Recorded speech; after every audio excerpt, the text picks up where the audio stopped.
This program is rated PG. It contains themes and scenes which may not be suitable for very young audiences. Parental guidance is advised.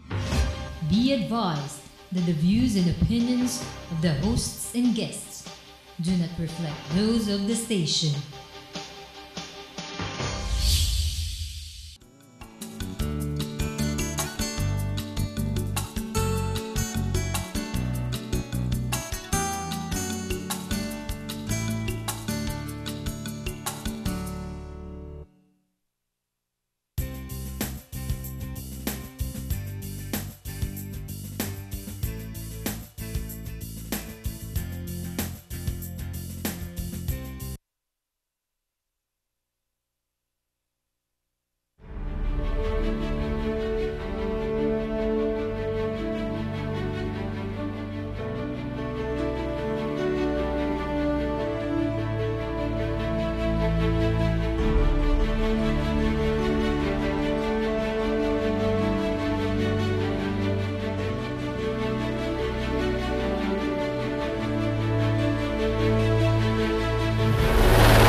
Good evening, ladies and gentlemen. Welcome to Philippines Uncut. I'm your host, Buddy Kunanan. Now, on this show, we talk about everything under the sun, and tonight is once again about business.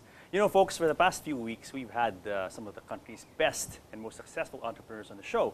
We started with Mr. and Mrs. Eric and Imelda Teng of the Maldita Clothing Company, followed by the very enterprising and dynamic Richie Cuna of the Fior Gelato, pure Italian ice cream company. And now is a very special guest joining us on the show, and he is the prime mover and the founder of one of the most amazing places in the Philippines, probably the happiest place in the Philippines. I'm talking about none other than Enchanted Kingdom. And joining us now is the chairman and president of Enchanted Kingdom, Mr. Cesar Mamon. Good evening, sir, and welcome to the show. Good evening, buddy. It's nice to be a guest here in your show and to be able to share our experiences. Yes, sir, and you're very excited about this show because your business is, I would say, unique in the Philippines. But before we talk about that, let's tell the viewers about that amazing video that we just showed before you and I came on. I think it's the first time that we're showing it to the public. No, it's really a teaser of an attraction that will be opening the third quarter of this year, 2016. It is our newest attraction and our largest investment to date. Yes. After the park.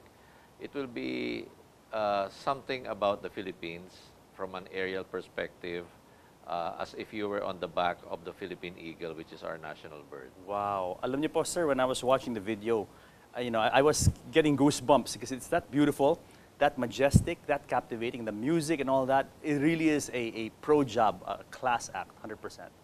Well, when we established Enchanted Kingdom, that's what we wanted it to be, a world-class theme park.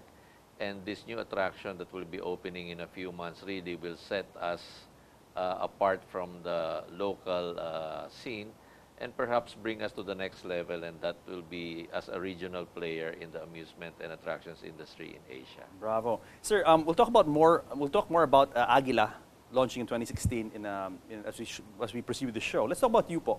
What is the background? What is your background po? How did you get started in this business? Are you a theme park specialist by training, by education?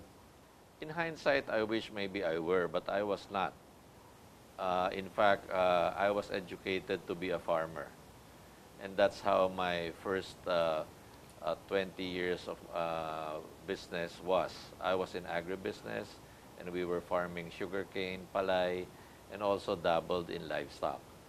But of course, not all things are permanent, and somehow there was this opportunity sometime in the early 90s to do something else. And that's when we thought of and conceptualized Enchanted Kingdom to be the first themed amusement destination here in the country, because we felt that being Filipinos, gusto natin lagi mag-enjoy with our families and friends. Kaya there was nothing permanent of the magnitude that Enchanted Kingdom is, and that's how it all started. Alam niyo po, growing up, my closest and most personal encounter with some kind of theme park was Fiesta Carnival. Sa Cubao po, na ngayon, wala na po. Oo. Tama ka doon. Fiesta Carnival. Of course, we had the seasonal carnivals like Payanig sa Pasig. Star City. Star City, one of the forerunners, yes, of course. And then, of course, Big Bang sa Alabang. Opo. So, yun ang experience natin dito sa Pilipinas. Opo. And we wanted to bring it up to another level because we felt that there was this opportunity. And it was in the early 90s when we felt that we were really going up. Opo. And really becoming a tiger here in Asia. Yes, it is Ramos administration, very prosperous time for a country, very optimistic time for a country. Tama ka doon, buddy. Yun talaga nagbigay sa amin ng incentive na to really go into something that is new and pioneering. How has business been, sir, in the last 20 years? You celebrated your 20th year last year. How has business been since the founding? Since we are in the amusement industry, I'll describe it this way. It has been a roller coaster ride. Literally. Very applicable. Totoo yun. Kasi alam mo naman, although it's supposed to be a fun business, it's still a business. And it's a serious business of fun. And over that 20 years, we experienced a lot, both externally and internally. And that really affected how we did our business. So really, roller coaster ride, ups and downs, sometimes going around like a Ferris wheel. But thank God, due to hard work, loyalty, perseverance, and a lot of prayers, we were able to really turn it around. And somehow, the last 5 to 6 years has been really different in that really it was preparing us for our third decade as we celebrated 20 years last year. Yes. Preparing us for something bigger and better for the Filipino guests. Let's talk about, sir, Enchanted Kingdom. For those who've never been there, describe the place to our viewers. Enchanted Kingdom, when we first conceptualized it, we wanted it to be an escape from reality. Kaya kung mapupunan ninyo, it is divided into 7 theme zones. This was about 10 to 12 hectares initially. And what we had there was nothing Filipino. And in fact, we had some criticism for that. But of course, sinabi namin, pag pumunta ka sa Enchanted Kingdom, gusto namin na makalimutan mo yung mga problema mo o makalimutan mo yung surroundings mo. Kaya when you go inside Enchanted Kingdom, you are in a different time and place. So that was how we started. And then, of course, it's a mixture of not only rides, but we also have other attractions like we had zone shows and entertainment. We have varied merchandise and food. And really something different for young and old alike. Opo. Alam niyo, it really is a class act. I remember when you guys first opened, I was in college back then. And I had friends who went. And syempre, it was this new thing. And I'd ask them, how is Enchanted Kingdom? Yung isang response po sa akin, parang imported. So, kasi back then, class act na ho talaga siya. Tama yun. Kasi nga, nung una kami nagbukas, meron din mga nagsasabi, Simentado ba yung ano, yung mga dadaanan ninyo, gano'n? O kaya, no, o kaya ride all you can. Ano ba ibig sabihin ng gano'n, no? So talagang it was really a game changer as far as the amusement industry was concerned in the Philippines.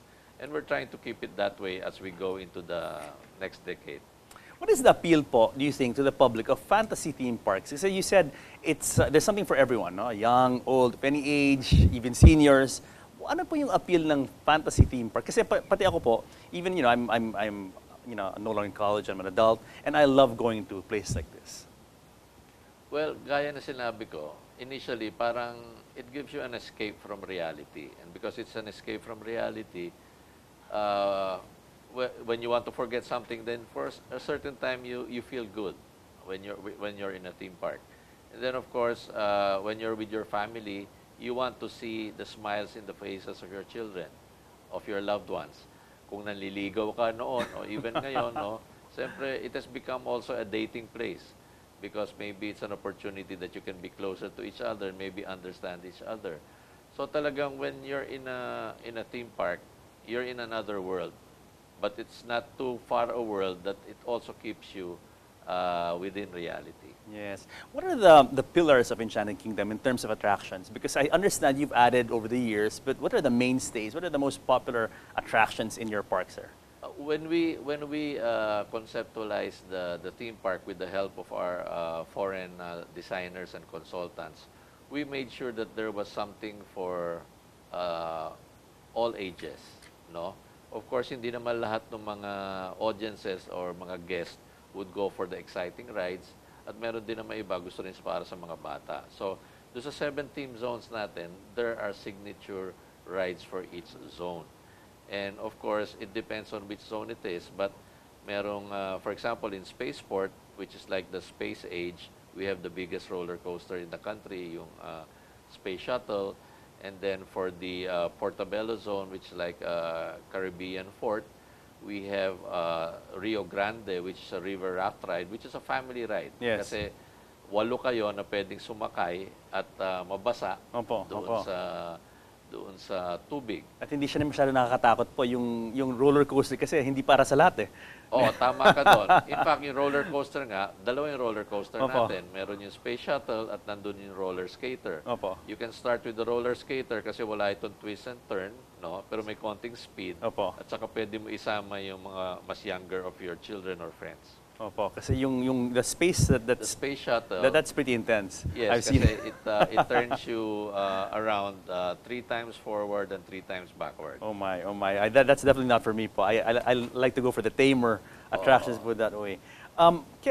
Sir, when is the best time to go to Enchanted Kingdom? Is it open 7 days a week? The best time to go to Enchanted Kingdom is any time that we're open. And at this time of the year, we're open 4 days of the week. That's 2 days on weekdays and 2 days on weekends. No?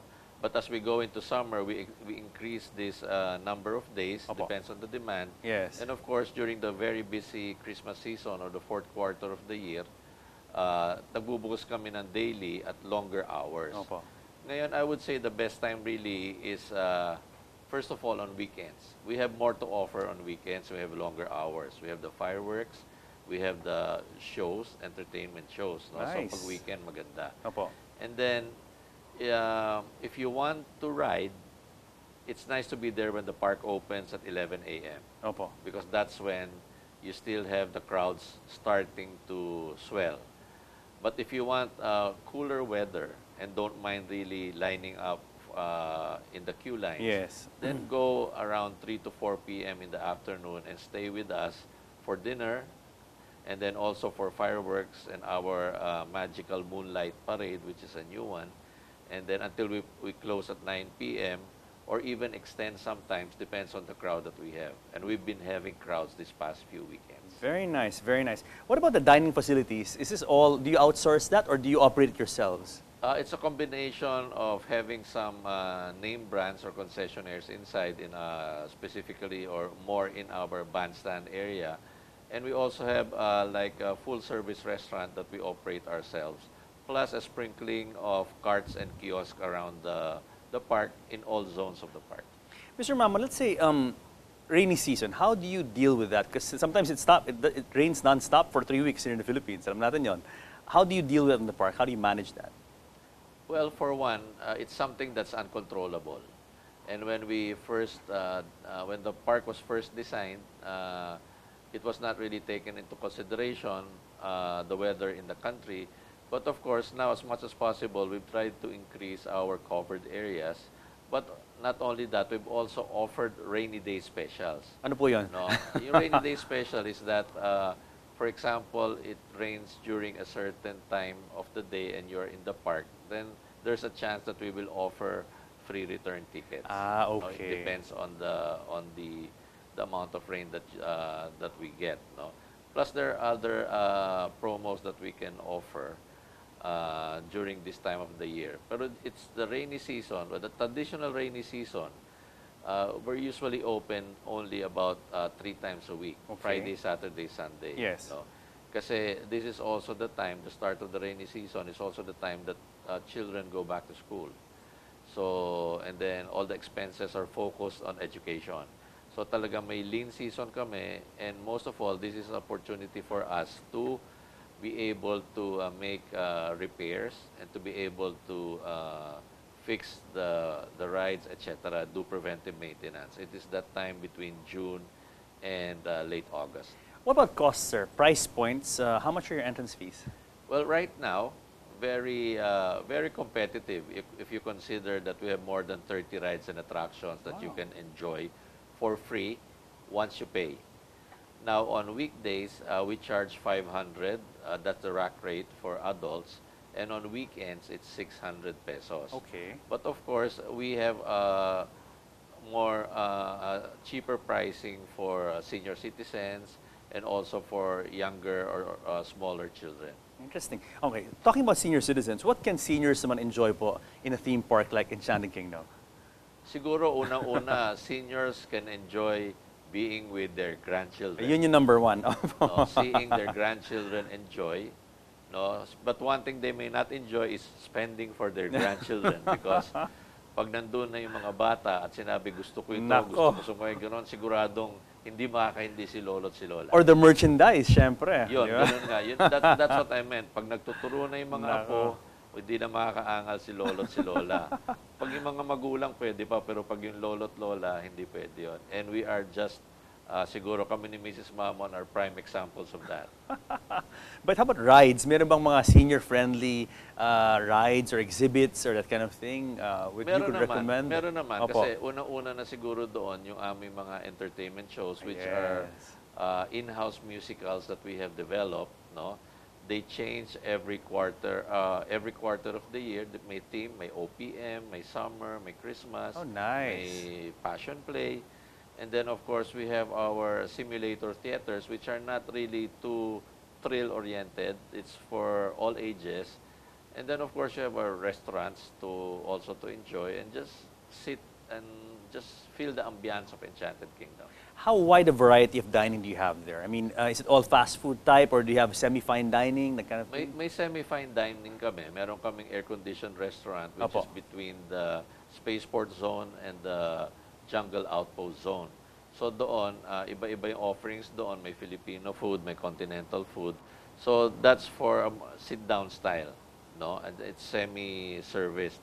Whereas pag nandoon ka sa bandstand, then doon you have a selection of Japanese, Chinese, pizza, ice cream, food, no? So there's a lot of variety in terms of food and of course also merchandise. Is it like Disneyland where, I mean, yung restaurants ay walang alcohol, walang wine, walang beer, or do you guys have that in your We do park? not, like Disneyland, Opo. we do not allow alcohol inside the park because once you are intoxicated, actually, if we see that you are intoxicated, we don't allow you inside the park. Okay, good, good. And we even have breathalyzer test if needed. Wow.